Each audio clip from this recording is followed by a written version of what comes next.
The champagne flutes clinked against the silver tray as I weaved through the crowd, my black uniform blending into the shadows between glittering gowns and tailored tuxedos. The Harrington annual charity gala was in full swing, the grand ballroom of the Belmont Hotel transformed into a sea of wealth and influence I could only dream of. Crystal chandeliers cast golden light across marble floors, and the air tasted of expensive perfume and privilege. "Excuse me," I murmured, though no one bothered to move. I was invisible to them, just another server, part of the background machinery that kept their evening running smoothly. My feet ached in the mandatory black heels, my 6th straight hour of standing nearly unbearable. But I needed this job. The envelope in my apartment with the final notice from the hospital wasn't going to pay itself. "Champagne, sir?" I offered the last flute on my tray to a portly gentleman who didn't even glance my way as he took it. His diamond cufflinks probably cost more than 6 months of my rent. "That's the last of them, Eliza," said Marco, another server passing by with empty appetizer plates. "Mrs. Winters wants you to check on the VIP section. They're running low on the special reserve." I nodded, suppressing a sigh. The VIP section meant the raised platform at the far end of the ballroom, sectioned off with velvet ropes and guarded by men whose bulging suit jackets couldn't quite hide their holstered weapons. Security for the elite. I'd been avoiding that area all night. "On it," I replied, tucking a strand of brown hair that had escaped my mandatory tight bun. As I made my way to the service bar for the special reserve champagne, my gaze drifted to the glass doors leading to the balcony. Just a 5-minute break, that's all I needed. Just 5 minutes to breathe air that wasn't heavy with wealth and judgment. I glanced around. Mrs. Winters, the event coordinator, was deep in conversation with the hotel manager. The other servers were busy with the dinner preparation. No one would notice if I slipped away briefly. The cool night air hit my face like a blessing as I stepped onto the balcony. The city sprawled below, a tapestry of lights against the darkness. I closed my eyes, inhaling deeply, feeling the tension in my shoulders ease slightly. "Shouldn't you be working?" The voice, deep, accented with something I couldn't place, startled me. I spun around, nearly losing my balance on the polished stone floor. He stood in the shadows, the ember of a cigarette glowing between his fingers. I couldn't make out his face clearly, but his silhouette was tall, broad-shouldered, beneath what was obviously an expertly tailored suit. Not one of the regular guests. I'd been serving them all night. This man had an air of something different, something dangerous. "I'm sorry, sir. I stammered, backing toward the door. Taking a moment to breathe, he finished for me, his voice unexpectedly gentle. "Don't apologize for being human." He stepped forward, and the soft light from the ballroom caught his features. My breath hitched. He was older than me, maybe late 30s, with olive skin and dark hair swept back from a face that belonged on a Renaissance painting. Strong jaw, straight nose, and eyes so intensely dark they seemed to absorb the light around them. But it was the scar, a thin white line running from his right temple to the corner of his mouth, that made my heart rate quicken. I knew instantly who he was. Everyone in the city knew of Adriano Costello, or at least the whispers about him. The businessman whose enterprises extended far beyond legitimate commerce. The man whose name was spoken in hushed tones even by the wealthy elite inside. "I should get back," I managed, my voice barely audible. He nodded, taking another drag of his cigarette before extinguishing it precisely. "Of course." His eyes stayed on me, assessing, contemplating. "What's your name?" I hesitated. Everything in me screamed not to answer, to flee back to the safety of the crowd, but refusing him felt impossible. "Eliza. Eliza Brennan. Eliza." The way he said it made it sound like he was tasting it, committing it to memory. "Go on then. Don't let me keep you from your duties." I slipped back inside, heart hammering against my ribs. The encounter left me shaken in a way I couldn't explain. I rushed to the service bar, filling my tray with flutes of the special reserve champagne, a vintage that cost more per bottle than I made in a week. The VIP section loomed ahead. 3 round tables occupied by men in bespoke suits and women dripping in jewels. At the center table sat Adriano Costello, now flanked by two men with the unmistakable bulk of concealed weapons beneath their jackets. He'd moved inside while I was getting the champagne. I approached cautiously, offering drinks with a practiced smile that felt brittle on my face.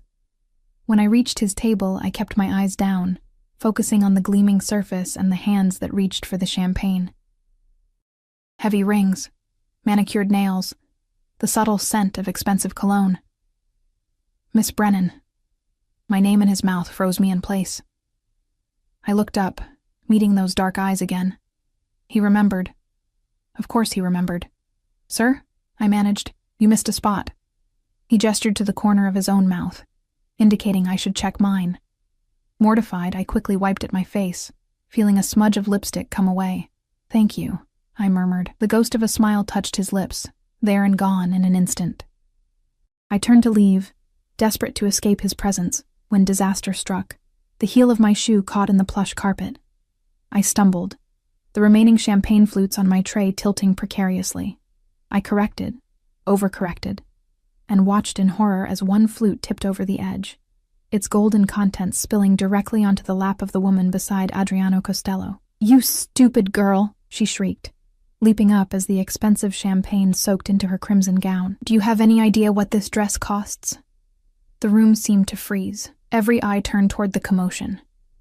Mrs. Winters was already hurrying over, her face a mask of professional panic. "I'm so sorry," I gasped, setting down the tray and grabbing napkins. "Please let me—" "Don't touch me!" The woman slapped my hand away. She was beautiful in that cold, perfect way. Blonde hair arranged in an elaborate updo, diamonds at her throat and ears, features sharp with fury.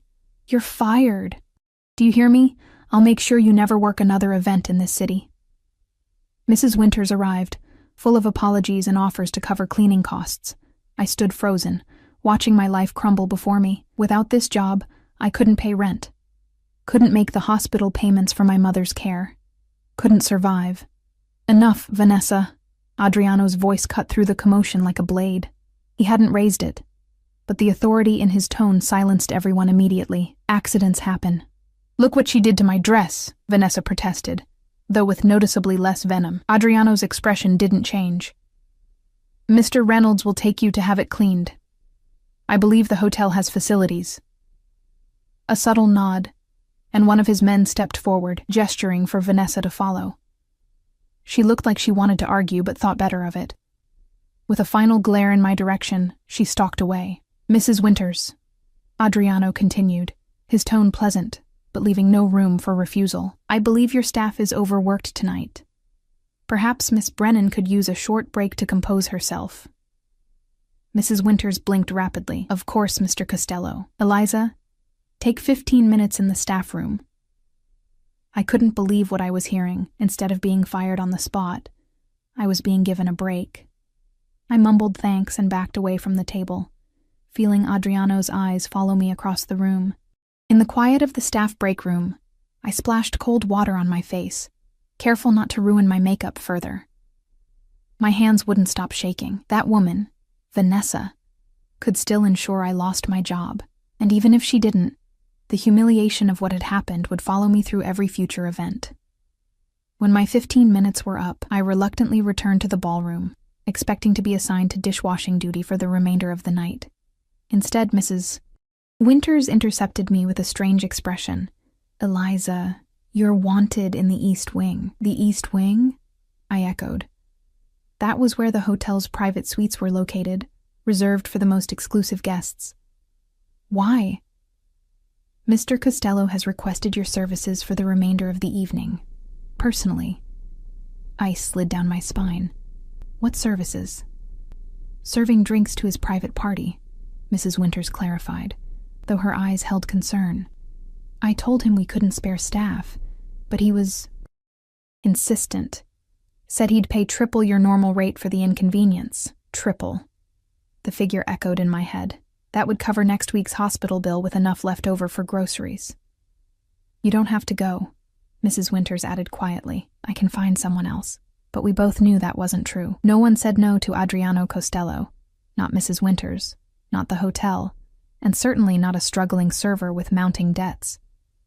"It's fine," I said, forcing confidence into my voice. I'll go. Mrs. Winters nodded, relief and worry battling in her expression. Suite 512. Take the service elevator. She hesitated. Eliza, be careful. The ride to the 5th floor felt eternal. Each soft ping of the passing floors marked one step closer to something I couldn't name. Fear? Yes, but mixed with something else. Curiosity. A dangerous pull toward the unknown. The hallway of the East Wing was hushed, thick carpeting muffling my footsteps. I found Suite 512 and raised my hand to knock, then paused, drawing a steadying breath. Before my knuckles could touch the wood, the door swung open. A man I recognized as one of Adriano's security detail stood there, his expression impassive as he looked me over. Miss Brennan. Not a question. They were expecting me. This way. He stepped aside, allowing me to enter a suite that was larger than my entire apartment. The entryway opened to a spacious living area with floor-to-ceiling windows showcasing the glittering city. Several men in suits were scattered around, some engaged in quiet conversation, others looking up at my arrival with varying degrees of interest. And there, standing by the windows with his back to the room, was Adriano Costello. Even from behind, his presence commanded the space. He turned as I entered, those dark eyes finding mine immediately. Miss Brennan, he said, gesturing me forward. Thank you for joining us. As I approached, every instinct warned me I was walking into something I couldn't escape. The room felt charged with unspoken expectations and hidden motives. I didn't understand why I was here, why he had pointed me out specifically. I only knew that somewhere between the spilled champagne and this moment, my life had veered onto a path I never anticipated. And that Adriano Costello, the most dangerous man in the city, was now looking at me like I was something valuable, something he intended to keep.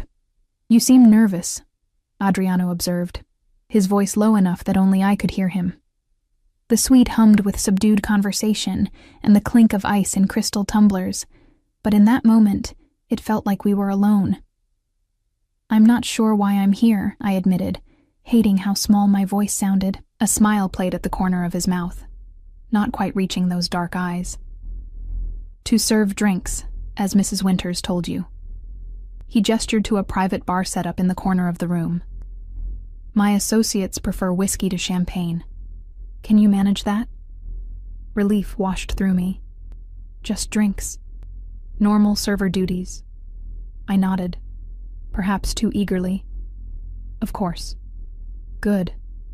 He stepped closer, and I caught the scent of him. Expensive cologne with notes of sandalwood and something darker, more primal. And perhaps to satisfy my curiosity, before I could ask what he meant, he turned to address one of his men, effectively dismissing me. I retreated to the bar, focusing on the familiar ritual of preparing drinks to steady my nerves. The whiskey bottles arranged there cost more than my monthly rent, their amber contents gleaming in the subtle lighting. As I worked, I observed the room through quick, cautious glances. These weren't just business associates. The way they deferred to Adriano, the tense alertness in their postures, these were his subordinates, men who answered to him, who feared him.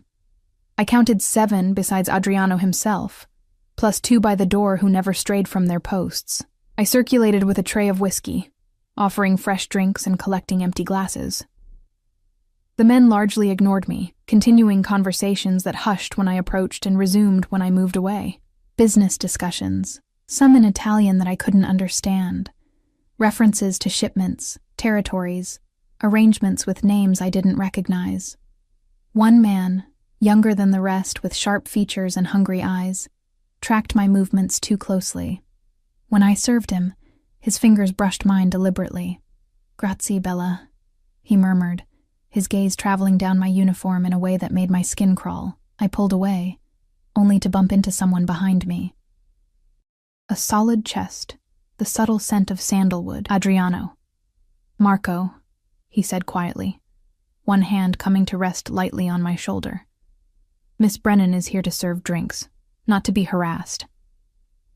The younger man's expression flickered between defiance and fear before settling on a tight smile.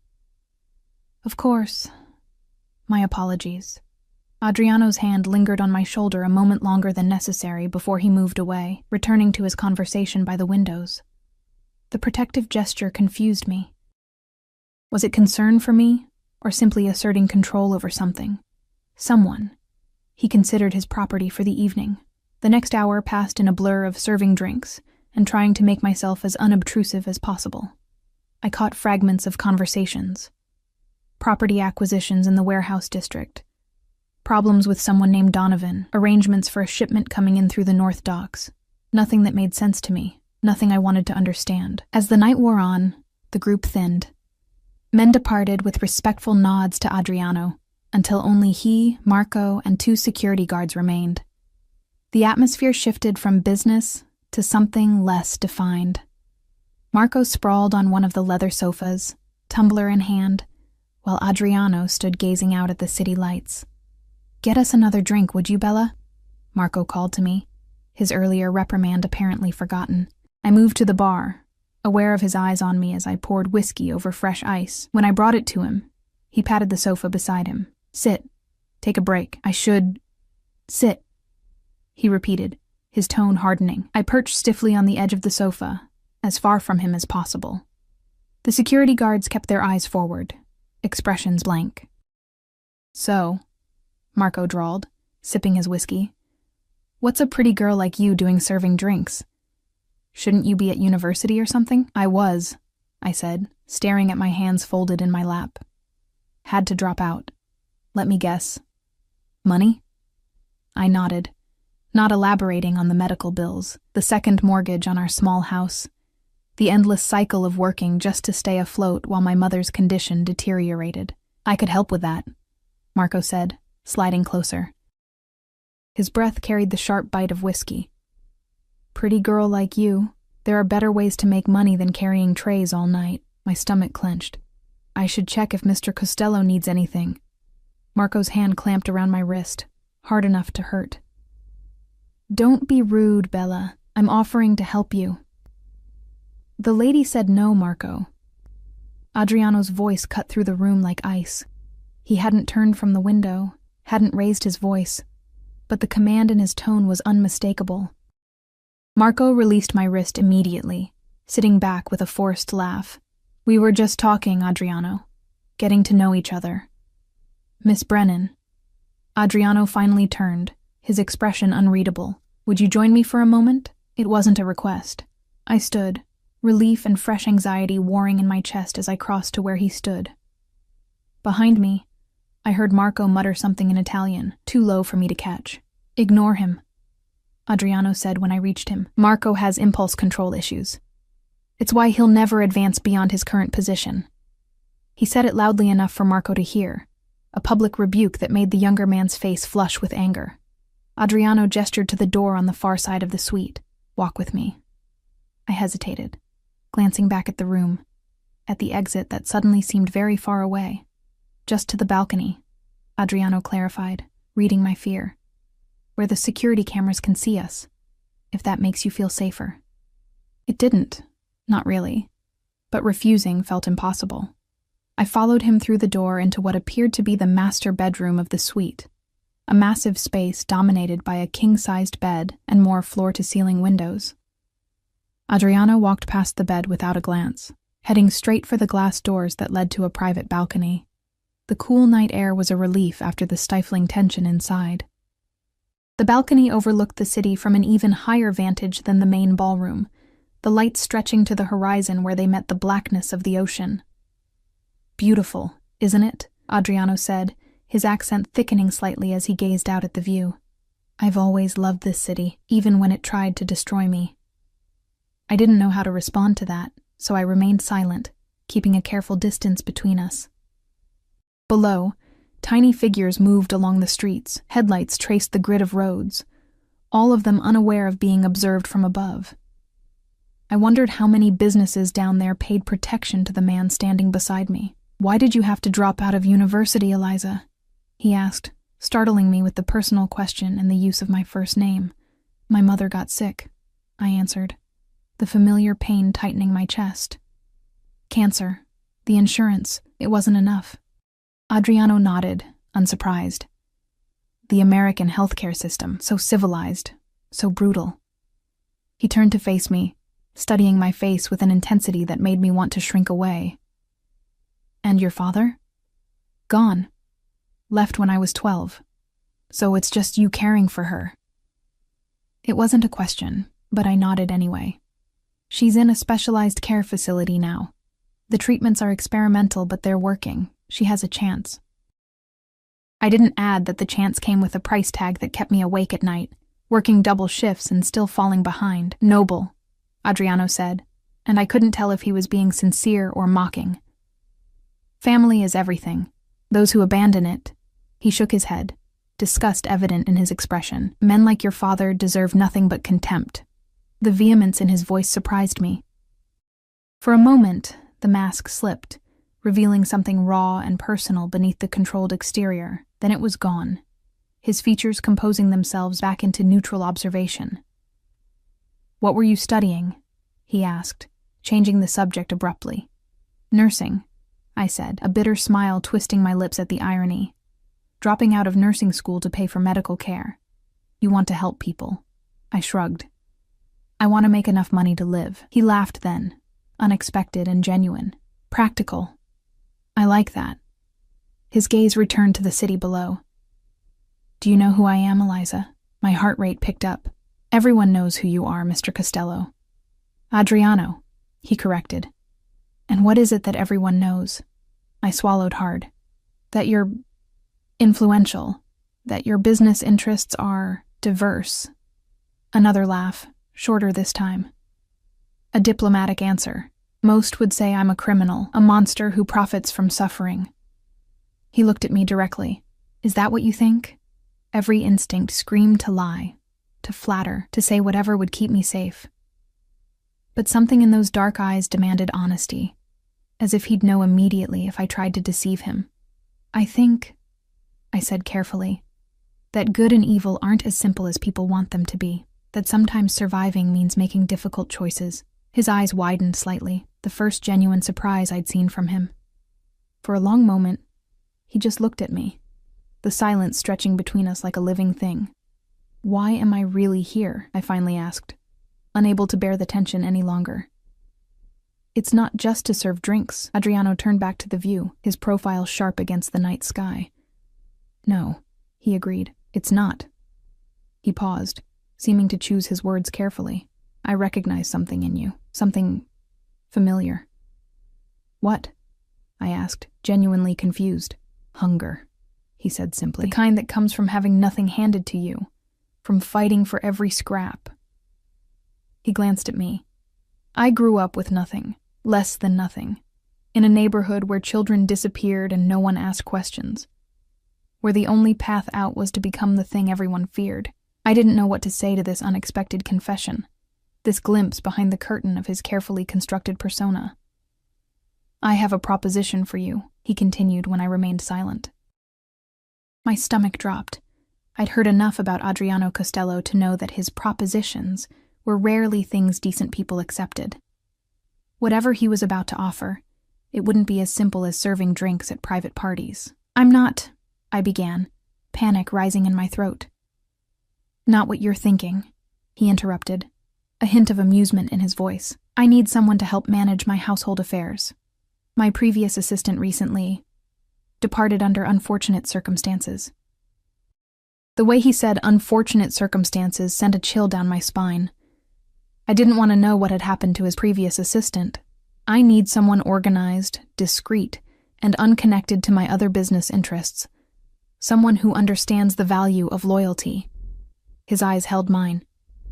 The position pays $15,000 a month, plus full medical coverage that would include your mother's treatments at the best facility in the country. The figure struck me like a physical blow. $15,000 a month. More money than I'd ever seen. Enough to pay for my mother's care, to clear our debts, to perhaps even finish my degree eventually. What would I have to do? I asked, hating how tempted I already was, how easily the sum had caused me to consider something I knew was dangerous. Manage my schedule, coordinate household staff, handle personal correspondence. occasionally accompany me to social functions. He shrugged as if it were the most normal job description in the world. Nothing illegal.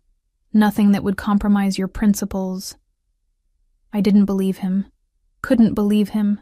There had to be a catch. Why me? You don't know anything about me. I know enough, he said cryptically. And I'm rarely wrong about people. The wind picked up, sending a chill through my thin uniform, Adriano noticed, shrugging off his jacket in one smooth motion and draping it over my shoulders before I could protest. The weight of it, the lingering warmth of his body, the scent of him surrounding me, it felt dangerously intimate. You don't have to answer now, he said, reaching into the inside pocket of the jacket still around my shoulders and producing a business card. Think about it. Call this number when you decide. I took the card automatically, the heavy cardstock embossed with just a phone number, no name. And if I say no? His expression remained unchanged, but something shifted in his eyes, a coldness that hadn't been there before. Then you continue serving drinks and falling behind on your mother's medical bills until they transfer her to a state facility where she'll receive minimal care and die within 6 months. The brutal assessment of my situation knocked the breath from my lungs. I took a step back, bumping against the balcony railing. How do you... I make it my business to know things, Eliza. He moved closer, eliminating the distance I'd created. I can be a powerful friend or a terrible enemy. The choice is yours. Words failed me. This wasn't a choice. It was coercion wrapped in the thinnest veneer of opportunity. The sound of the balcony door opening saved me from having to respond. One of the security guards stepped out, his expression apologetic. Sir, Mr. Donovan is on the line. Says it's urgent. Adriano's jaw tightened almost imperceptibly. Tell him I'll call back in 5 minutes. The guard nodded and retreated, closing the door behind him. I should get back to work, I said, seizing the interruption as an escape. I started to shrug off his jacket, but his hand on my arm stopped me. Keep it for now, he said. You can return it when you come to give me your answer. I haven't agreed to anything. Not yet. The confidence in his voice was absolute. He knew the position I was in, knew I couldn't afford to refuse. But you will. I left the hotel that night with Adriano Costello's jacket wrapped around me like a shroud, his business card burning a hole in my pocket, and the weight of an impossible decision crushing my chest. The city bus rumbled beneath me as I stared out the window, watching raindrops race down the glass, distorting the neon lights beyond. $15,000 a month. The figure kept circling in my mind, tantalizing and terrifying in equal measure. With that kind of money, I could move Mom to the private facility her doctors had recommended, the one with experimental treatments showing promising results for cases like hers.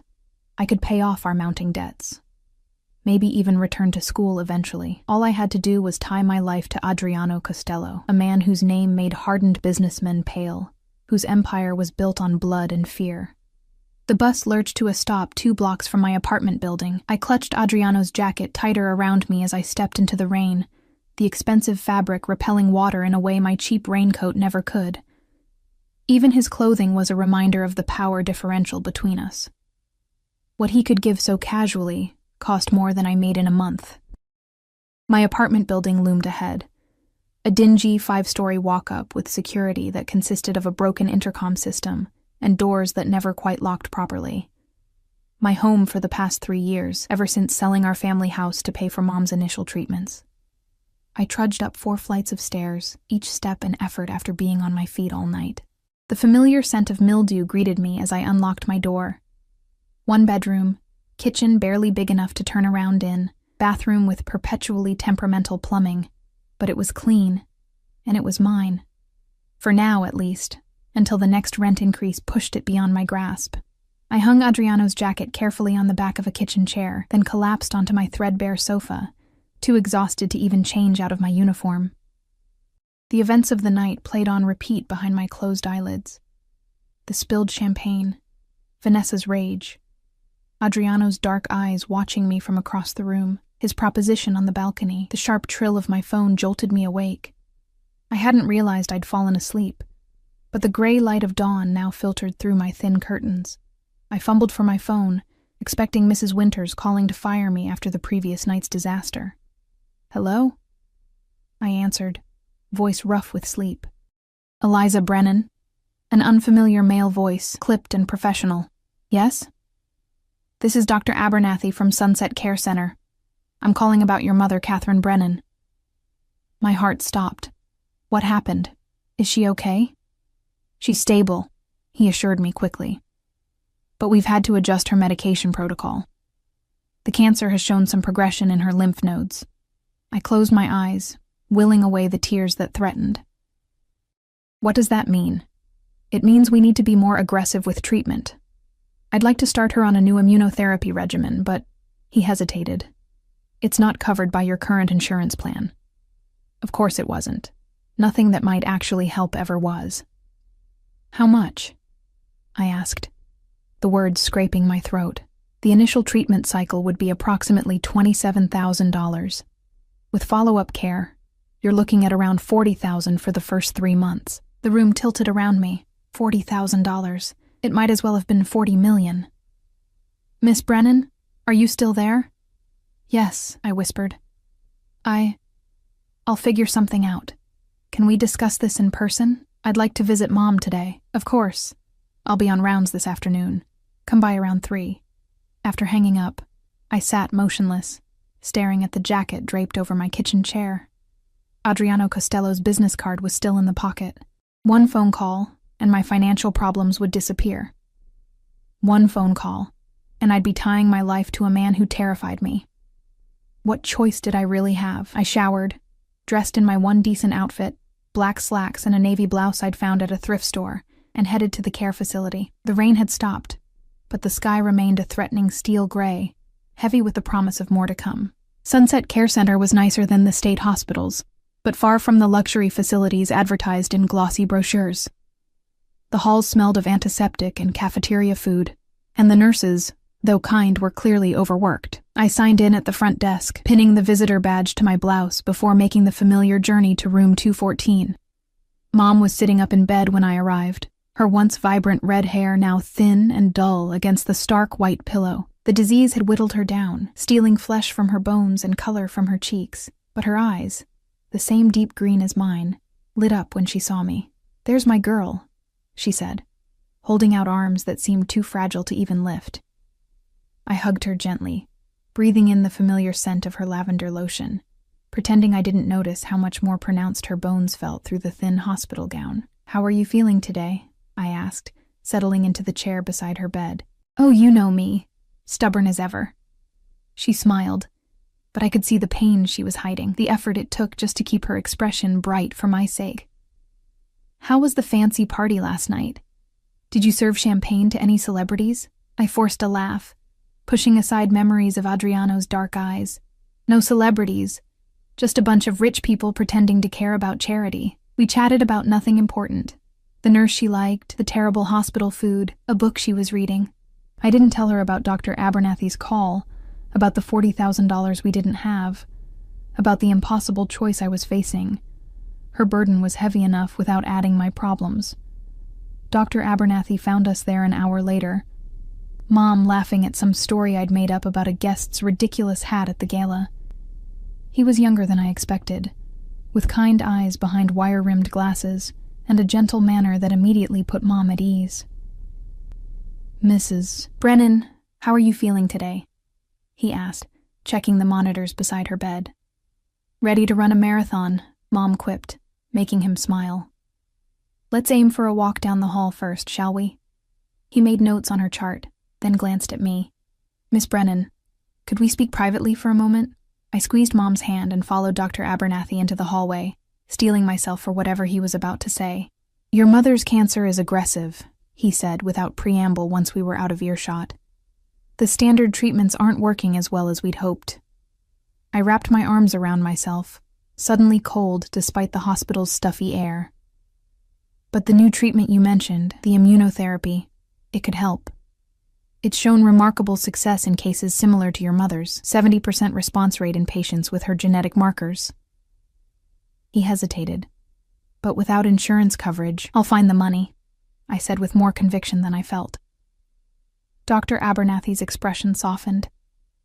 "There are some patient assistance programs we could try.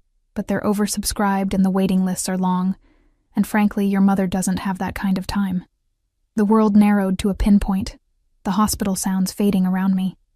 How long? I managed to ask. Without more aggressive intervention? 3 months, maybe 4.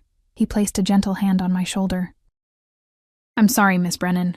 I wish I had better options to offer you. 3 months. The time frame echoed in my head like a death knell. 3 months with my mother, unless I could somehow produce $40,000. Then another 40, and another after that, for as long as the treatments continued. I understand, I said mechanically. Thank you for being honest with me. I returned to Mom's room with a smile plastered on my face, promising to bring her favorite lemon squares on my next visit. I kissed her goodbye, told her I loved her, and walked out of the hospital into the gathering storm, my decision already made. Rain soaked through my clothes as I huddled at the bus stop, fingers numb as I pulled Adriano's business card from my wallet. The elegant black numbers stared back at me, offering salvation and damnation in equal measure. I dialed before I could change my mind. A woman answered on the second ring. Yes? Her tone was clipped, professional. My name is Eliza Brennan. I need to speak with Mr. Costello. Regarding? He made me an offer. Last night at the Harrington Gala. A pause. 1 moment. The line went silent for so long I thought I'd been disconnected. Then his voice, that distinctive accent wrapping around my name like a physical touch. Eliza, I'm pleased you called. I closed my eyes, rain streaming down my face, indistinguishable from tears. I accept your offer. Another pause. I'm glad to hear it. He sounded unsurprised, as if he'd known all along what my answer would be.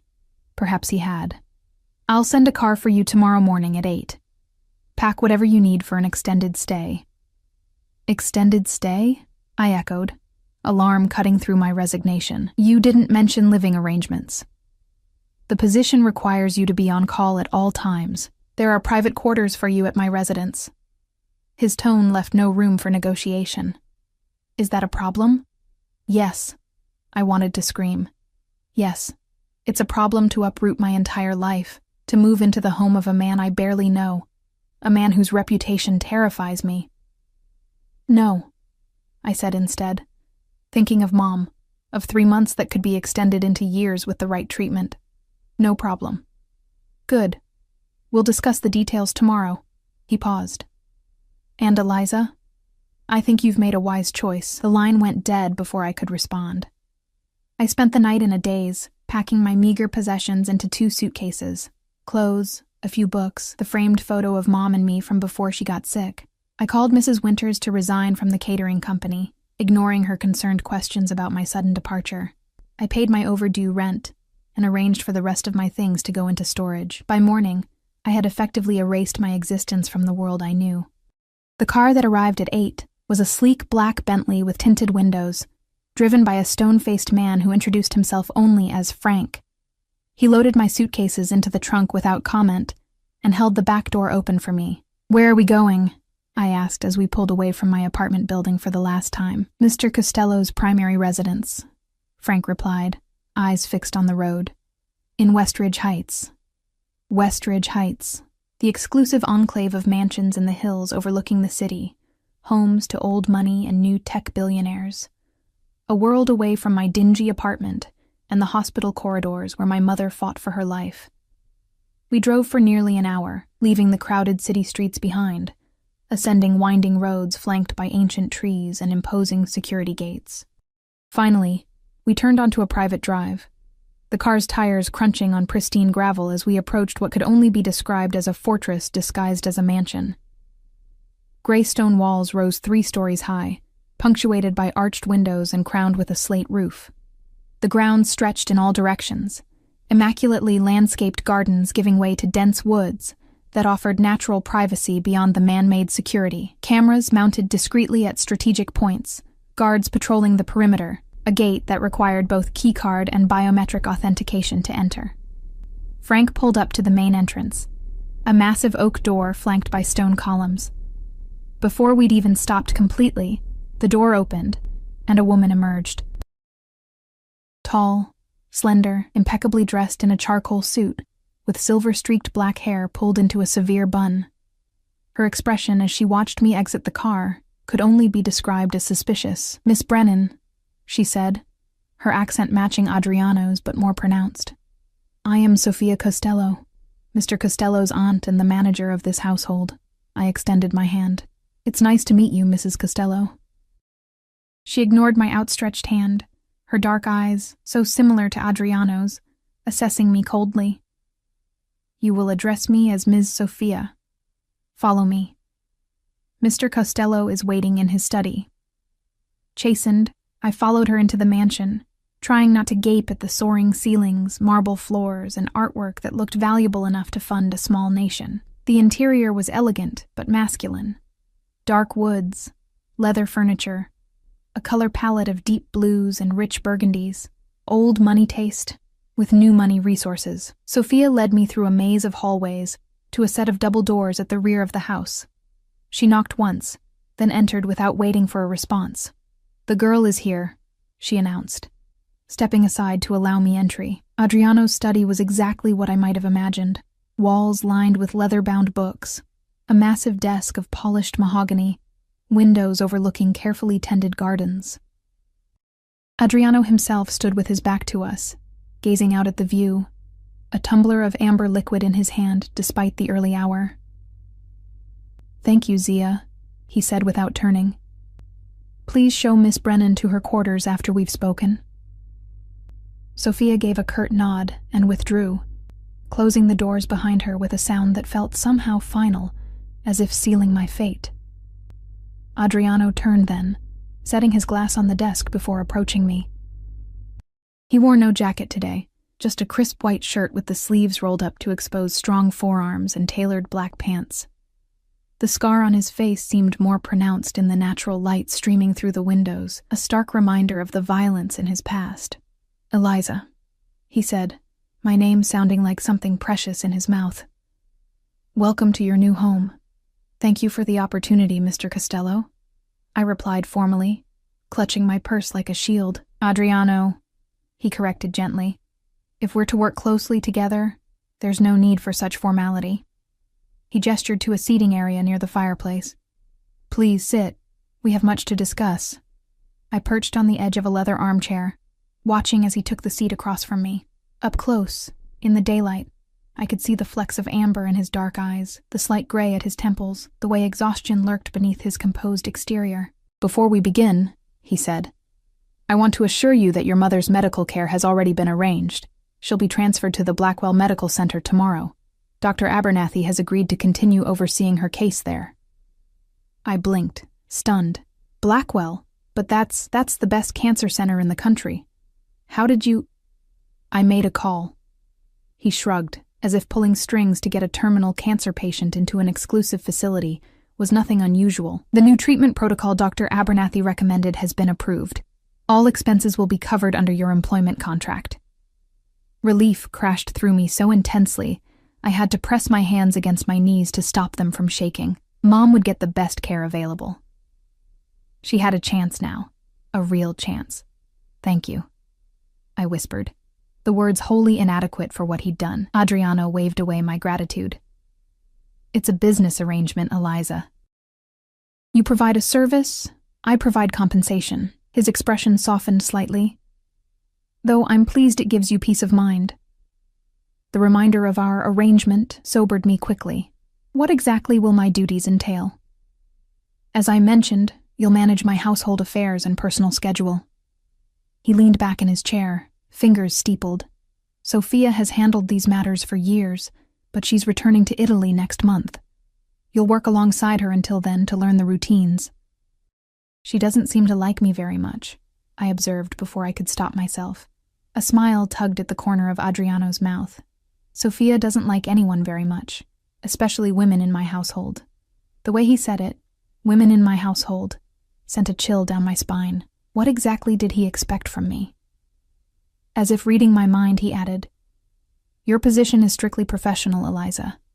Whatever rumors you might have heard about my personal life, I don't mix business with pleasure." Heat rushed to my face. "I didn't think—" "Yes, you did," he interrupted, amusement evident in his tone. and it's a reasonable concern, given the circumstances. But I assure you, your virtue is safe with me. I wasn't sure whether to be relieved or oddly disappointed by his statement. The thought brought another flush of embarrassment. What was wrong with me? There is one aspect of your role we didn't discuss last night, Adriano continued, his expression turning serious. Discretion is paramount in this household. You'll see and hear things that must remain private. People will visit who are never to be acknowledged outside these walls. Conversations will take place that you are to forget immediately. The implied threat behind his words was clear. I understand. Do you? His gaze bore into mine, because the consequences of betraying my trust would be severe.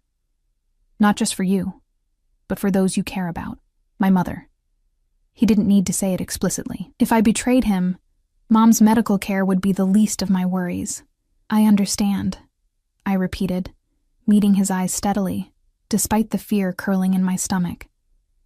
I won't betray your trust. Adriano studied me for a long moment, as if searching for any hint of deception. Whatever he saw seemed to satisfy him. Good. He stood abruptly. Sophia will show you around the house and explain your duties. You'll begin officially tomorrow. He moved to his desk, pressing an intercom button. Zia, please come to the study. As we waited for Sophia to arrive, Adriano turned back to me. One more thing, Eliza. There's a charity event this Saturday at the Blackwell Center. You'll accompany me. As your assistant, I asked. Something flickered in his eyes. As my guest. The distinction is important in public. Before I could question what he meant, the study doors opened and Sophia entered, her expression no warmer than before. Show Miss Brennan to her quarters, Adriano instructed, and help her understand what will be expected of her. Sophia nodded curtly. This way, Miss Brennan. I rose to follow her, but Adriano's voice stopped me at the door. Eliza. I turned back to find him watching me with an intensity that made my heart skip. Welcome to the family. My quarters, as Sophia called them, were more luxurious than any place I'd ever lived. Located in the east wing of the mansion, they consisted of a spacious bedroom with an adjoining sitting room and a private bathroom that featured both a walk-in shower and a deep soaking tub. The furnishings were elegant but comfortable. A king-sized bed with a plush duvet, a reading nook by the window overlooking the gardens, bookshelves stocked with classics and contemporary fiction. This is excessive for staff accommodations, I said as Sophia showed me around. Her lips thinned. Mr. Costello insisted. The previous assistant had much smaller quarters in the staff wing. The way she said previous assistant made me wonder again what had happened to my predecessor. I wanted to ask, but sensed Sophia wouldn't give me a straight answer. Your duties will begin at 6 a.m., she continued briskly. You'll review Mr. Costello's schedule for the day, prepare any necessary documents, and ensure his breakfast preferences are communicated to the kitchen staff. He rises at 7 and expects his morning briefing by 7:30. She led me through the mansion, pointing out important rooms, the kitchen, the formal dining room, Adriano's private gym, the security office that I was explicitly told never to enter without permission. The house was a labyrinth of wealth and secrets, every room more opulent than the last. The west wing is Mr. Costello's private residence, Sophia explained as we passed a set of heavy wooden doors. You are not to enter without specific invitation or unless there is an emergency. What constitutes an emergency? I asked. Fire, earthquake, armed intruders. She gave me a cold look. Nothing less. The tour continued to the grounds, manicured gardens, a swimming pool that gleamed azure in the afternoon sun, tennis courts, and beyond them, dense woods that formed a natural privacy barrier around the property. The perimeter is secured by both physical and electronic measures, Sophia informed me. Don't wander beyond the gardens without informing security. They have orders to shoot unidentified persons in the outer grounds. I swallowed hard. Noted. By the time we returned to the house, my head was spinning with information. Security protocols, staff schedules, Adriano's preferences and pet peeves. He liked his coffee black with 1 sugar, never took breakfast before 8 a.m., preferred fresh flowers in his study, but none with strong scents. Didn't tolerate lateness from anyone, including himself. You'll need appropriate attire, Sophia said, eyeing my simple blouse and slacks with undisguised disdain. "A car will take you shopping tomorrow. Mr. Costello has established an account for your professional wardrobe." "That's not necessary," I began. "It is not a suggestion." Her tone brooked no argument. "Your appearance reflects on him. The current state of your wardrobe is inadequate." I bit back a retort. This woman already disliked me. Antagonizing her would only make my adjustment more difficult. "Now," Sophia continued, checking her watch, "Mr. Costello will be in meetings for the remainder of the day. You'll dine in your quarters tonight. Starting tomorrow, you'll take breakfast and lunch with the senior staff and dinner with Mr. Costello when he's in residence." "I'll be dining with him?" I couldn't hide my surprise. "He prefers company for meals when his schedule permits. Usually it's myself or his security chief." A hint of suspicion entered her eyes. "Do you find that objectionable?" "No, of course not," I said quickly. "I just wasn't expecting it." Sophia studied me for a long moment.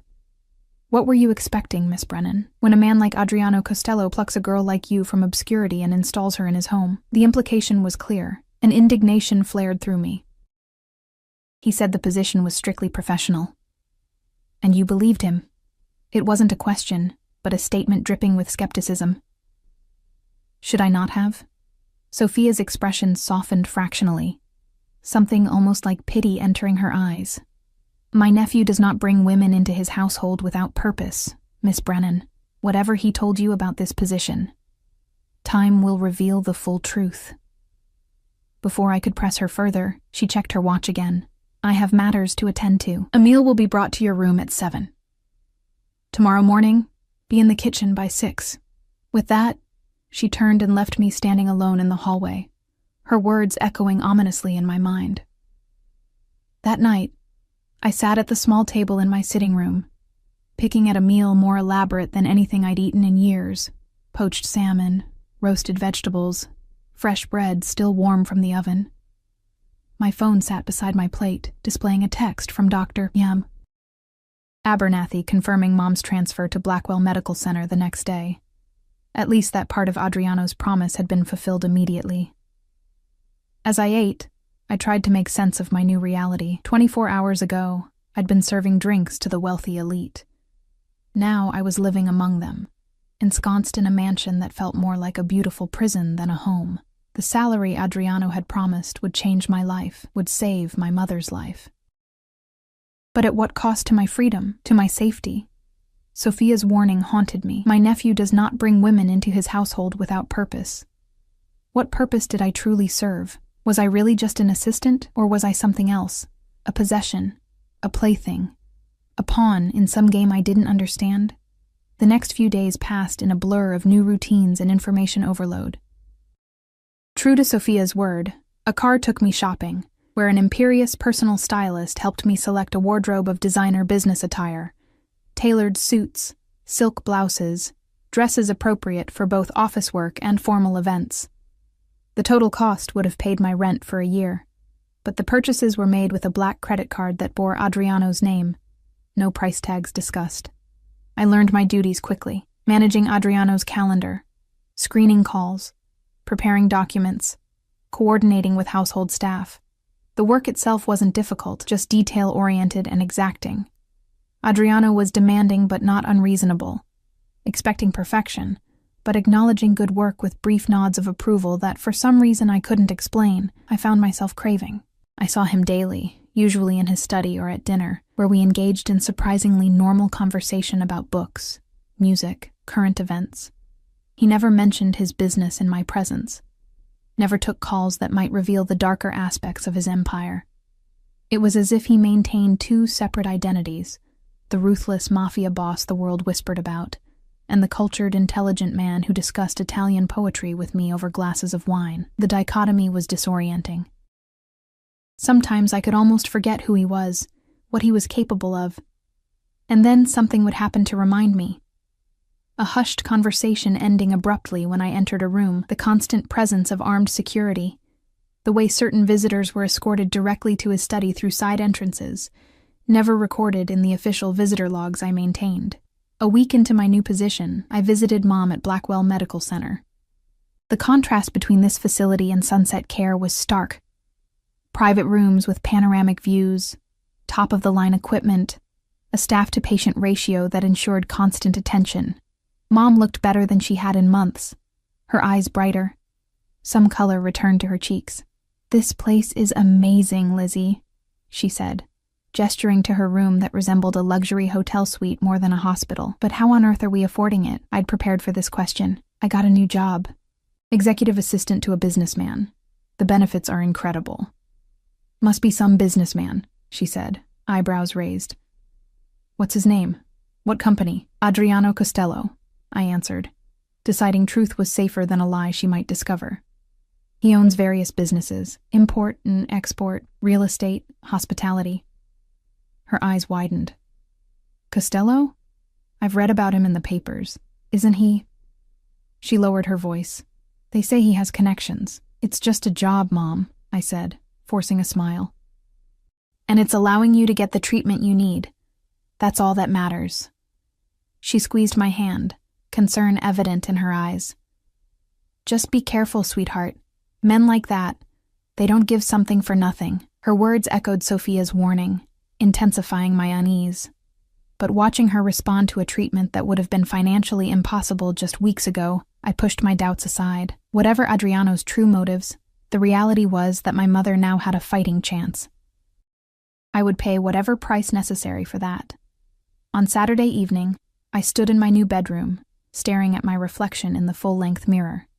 The dress Sophia had selected for the charity event, a floor-length gown of deep emerald silk that complemented my eyes and hair, made me look like someone I barely recognized. Elegant, sophisticated, like I belonged in Adriano's world. A knock at my door startled me. When I opened it, I found Adriano himself waiting in the hallway, impeccable in a black tuxedo that emphasized his broad shoulders and lean frame. His eyes widened slightly as they took in my appearance. "You look beautiful," he said, the simple compliment sending an unexpected flush of pleasure through me. "Thank you," I replied, suddenly self-conscious. "You look very nice as well." A hint of amusement crossed his face at my awkward response. "Are you ready? The car is waiting."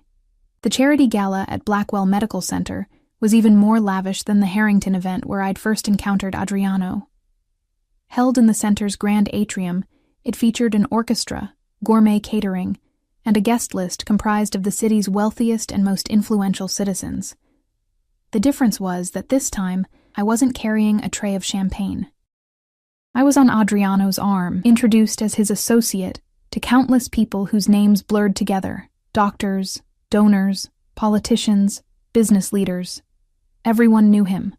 Everyone respected him, or feared him. Sometimes it was hard to tell the difference. "Mr. Costello," gushed a silver-haired woman dripping in diamonds. "How wonderful to see you again. Your contribution to our pediatric wing has been transformative." "The children deserve the best care, Mrs. Hartwell," Adriano replied smoothly. "May I introduce Eliza Brennan? She's recently joined my staff." Mrs. Hartwell's eyes assessed me with practiced politeness that didn't quite hide her curiosity. "Lovely to meet you, dear. And what exactly do you do for Mr. Costello?" Before I could answer, Adriano's hand settled possessively at the small of my back. "Eliza manages my personal affairs," he said, his tone discouraging further inquiry. "She's proving quite invaluable." The woman's eyebrows rose slightly, her lips curving into a knowing smile that made my cheeks burn. She thought I was his mistress, I realized. They all probably did. As the evening progressed, I became increasingly aware of the curious glances, the whispered conversations that stopped when we approached, the speculative looks that followed us across the room. Adriano seemed oblivious, or perhaps indifferent, to the gossip swirling around us. He kept me close, his hand rarely leaving my back or arm, his attention focused on me even in the midst of important conversations with others. "You're tense," he observed as we stood by the champagne fountain, momentarily alone. "Are you uncomfortable?" "Everyone thinks I'm sleeping with you," I said bluntly, then immediately regretted my candor. To my surprise, Adriano laughed, a genuine sound of amusement that softened his features and made him look years younger. "Does that bother you?" "Shouldn't it?" He sipped his champagne thoughtfully. People will always talk, Eliza. Their opinions matter only if you give them power. It's different for you, I pointed out. You're a man. Your reputation isn't damaged by such assumptions.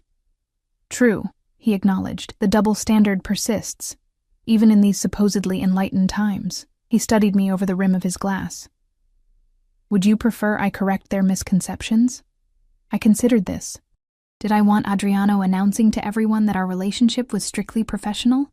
Something in me rebelled at the thought, though I couldn't articulate why. No, I said finally.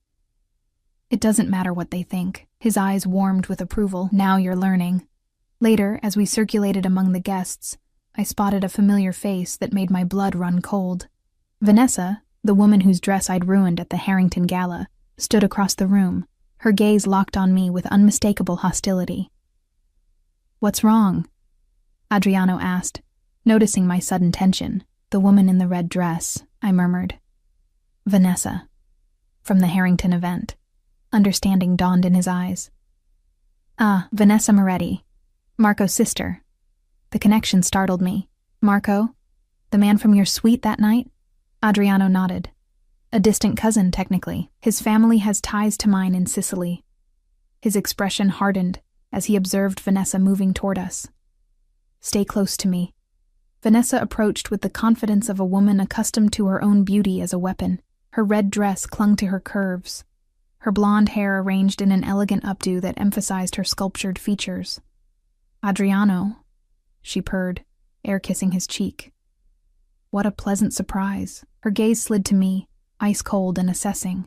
And your server.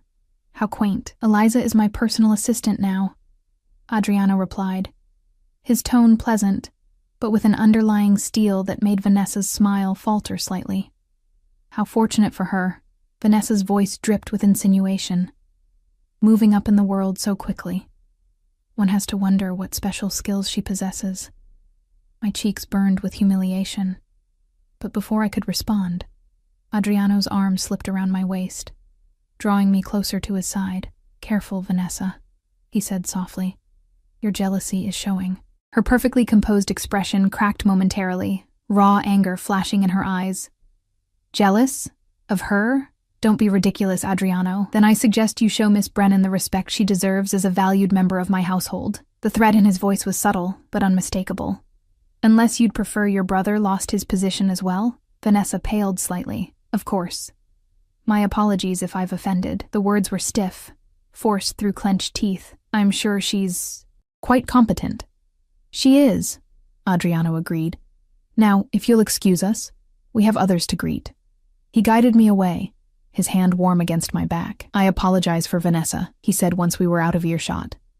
She's been trying to secure a position in my household for years. A position? I echoed, confused. Or a position in your bed. The blunt question surprised a laugh out of him. Perhaps both. Her family has traditional views about strengthening alliances through marriage. The idea of Adriano married to someone like Vanessa, cold, calculating, cruel, disturbed me more than it should have. And what are your views? His eyes met mine, something unreadable in their dark depths. Marriage, in my world, is rarely about love, Eliza. It's about power, alliance, continuation of the family line. He paused, but I've never been one to follow tradition blindly. Before I could press him further, a commotion near the entrance caught our attention.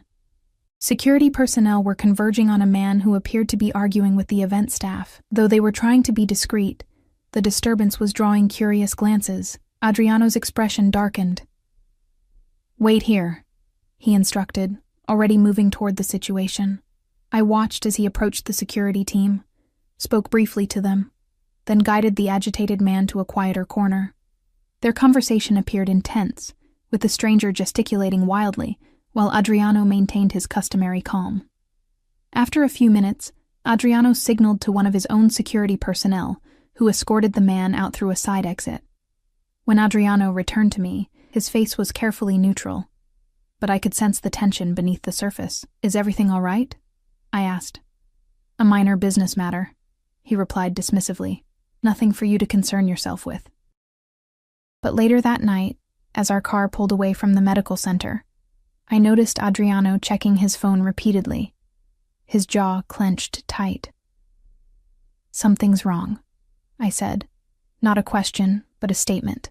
"That man at the gala.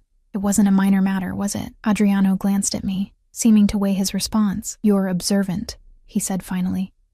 "A valuable quality in an assistant, though sometimes inconvenient for your employer. If I'm to help manage your affairs, I should be informed when something's wrong," I pointed out. A ghost of a smile touched his lips. "Using logic against me? Brave." He sighed, tucking his phone away. "You're right. But some matters are better kept separate from your official duties, for your own protection."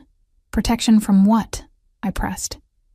His expression turned serious. "There are aspects of my business that operate in gray areas, Eliza. Legal technicalities, competitors with fewer scruples than myself, authorities with varying degrees of cooperation or hostility." He held my gaze. "The less you know about these matters, the safer you are." The tacit admission of his illegal activities hung between us. For the first time, he'd acknowledged the darker side of his empire directly to me. "Is that why your previous assistant left?" I asked quietly. "Because they knew too much?" Something cold and dangerous flickered in his eyes. "My previous assistant made a serious error in judgment. He betrayed my trust in a way that couldn't be overlooked." A chill ran through me. "What happened to him?" "He's no longer in this city," Adriano replied, his tone making it clear that was all the information I would receive. "And if you're wise, you won't inquire further." The rest of the drive passed in tense silence. When we arrived back at the mansion, Adriano escorted me to my quarters as usual, pausing at my door. "I don't mean to frighten you, Eliza," he said, his voice gentler than before, "but I need you to understand the reality of your position. Discretion isn't just a professional courtesy in my household, it's a matter of survival." "I understand," I said.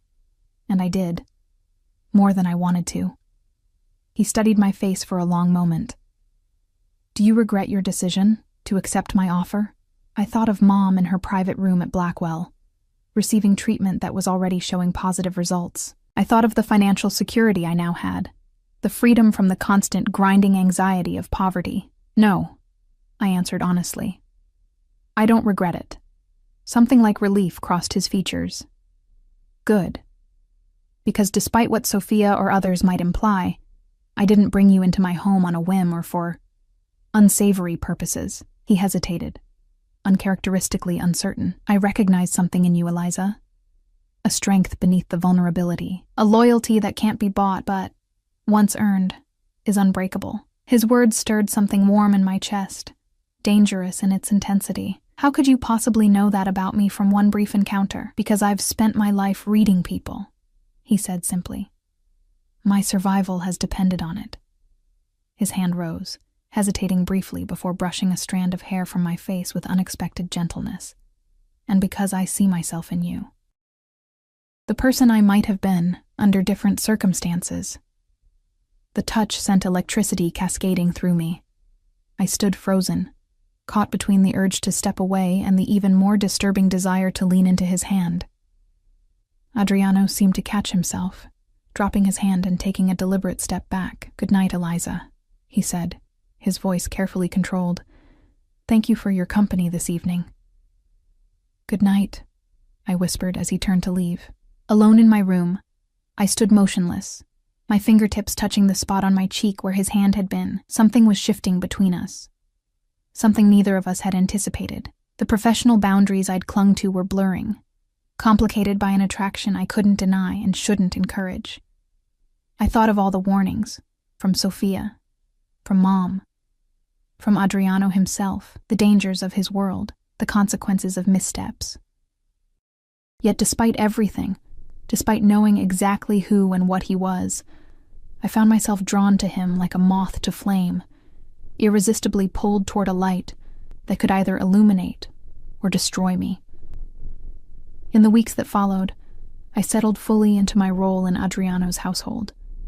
Sophia departed for Italy after a thorough handover that included both professional instruction and a final cryptic warning. He will offer you everything, and it will seem like a choice. Remember that with men like my nephew, there are no real choices for women like us, only the illusions of them. Her words haunted me, especially as my relationship with Adriano evolved. Our professional interactions gave way to something more complex, dinners that stretched late into the evening, conversations that wandered from business to philosophy, small moments of connection that seemed innocent until I caught him watching me with an intensity that made my heart race. I tried to maintain boundaries, to remember what he was, a criminal, a man whose power was built on violence and fear. But it became increasingly difficult to reconcile the monster from the rumors with the man who discussed classic literature with genuine passion, who visited my mother at Blackwell weekly without my knowledge until she mentioned it, who respected my opinions and valued my insights in ways no one ever had before. 3 months into my employment, everything changed. I was in Adriano's study late one evening, reviewing his schedule for an upcoming trip to Chicago, when the doors burst open. Marco strode in, his face flushed with anger or exertion, paying me no attention as he addressed Adriano in rapid Italian. I caught only fragments: problema, polizia, Donovan, but Adriano's expression darkened with each word. He responded sharply, then glanced at me, switching to English. Eliza, you should retire for the evening. We have business to discuss. I gathered my tablet and papers, heading for the door, but Marco's next words stopped me cold. She shouldn't be here anyway, he said, glaring in my direction. You know what happened with the last one who knew too much.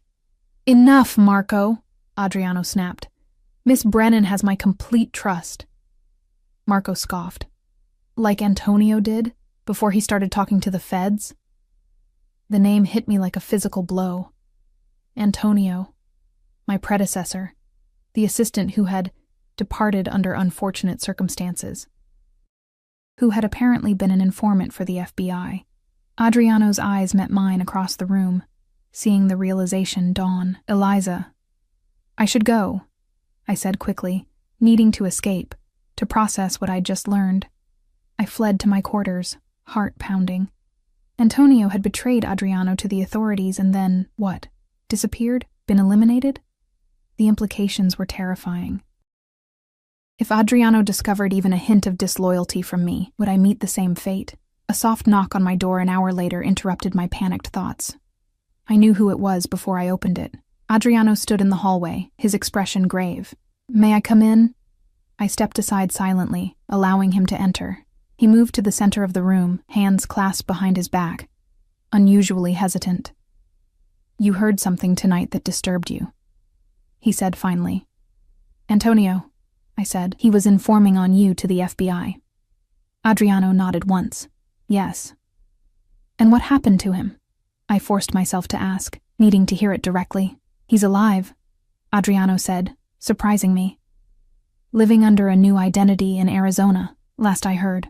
Relief flooded me, immediately followed by confusion. You let him go? After he betrayed you? I'm not the monster the papers make me out to be, Eliza. He moved to the window, gazing out at the darkened grounds. Antonio was young, afraid. The FBI threatened his family. I understood his choice, even if I couldn't allow him to remain in my organization. I studied his profile, trying to reconcile this mercy with the ruthless reputation that preceded him. Why are you telling me this? He turned to face me.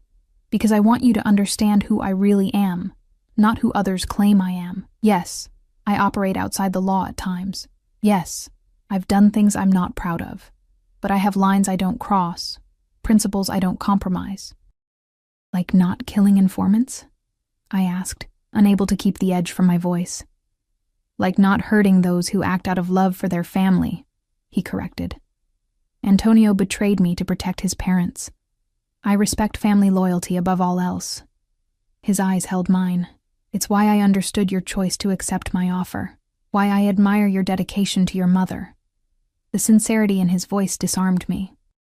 For the first time, I allowed myself to consider that perhaps the man standing before me was more complex, more human, than his reputation suggested. Why did you really hire me, Adriano?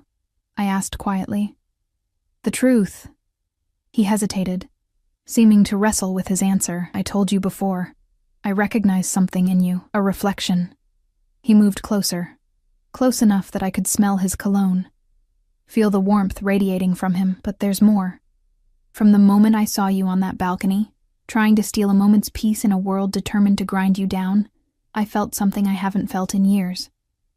A connection. A possibility. My heart thundered in my chest. A possibility of what? Of not being alone, he said simply. Of being understood. Of finding someone who sees me. The real me. Not the myth or the monster. And doesn't turn away. His vulnerability, so unexpected from a man of his power, cracked something open inside me. All the emotions I'd been suppressing, the attraction, the growing affection, the dangerous pull toward him, flooded through the breach. "I see you," I whispered. "And I'm still here." Something shifted in his eyes, hope, wonder, desire. He reached out slowly, giving me time to retreat, and when I didn't, his hand cupped my cheek. "Eliza," he murmured, my name a question and a prayer on his lips. I answered by closing the distance between us, my mouth finding his in a kiss that felt inevitable, as if all paths had been leading to this moment.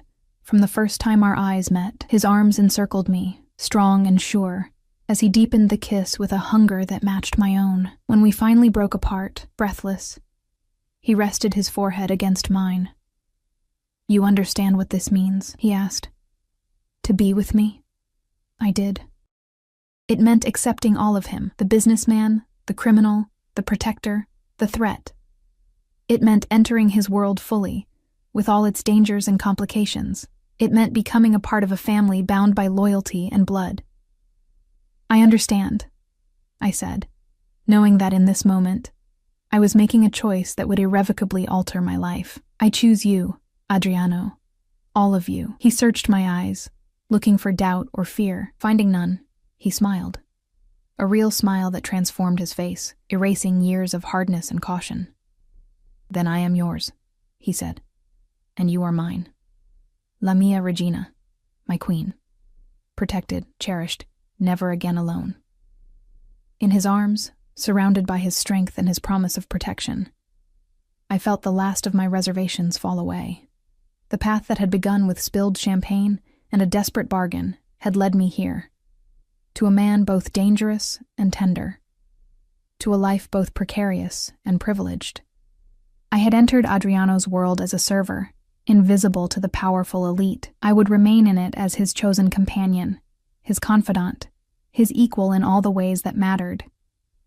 Whatever came next, whatever challenges his world presented, we would face them together. For the first time since my mother's diagnosis had shattered my carefully planned life, I felt not just secure, but truly seen. In the most unexpected place, with the most dangerous man, I had found my home.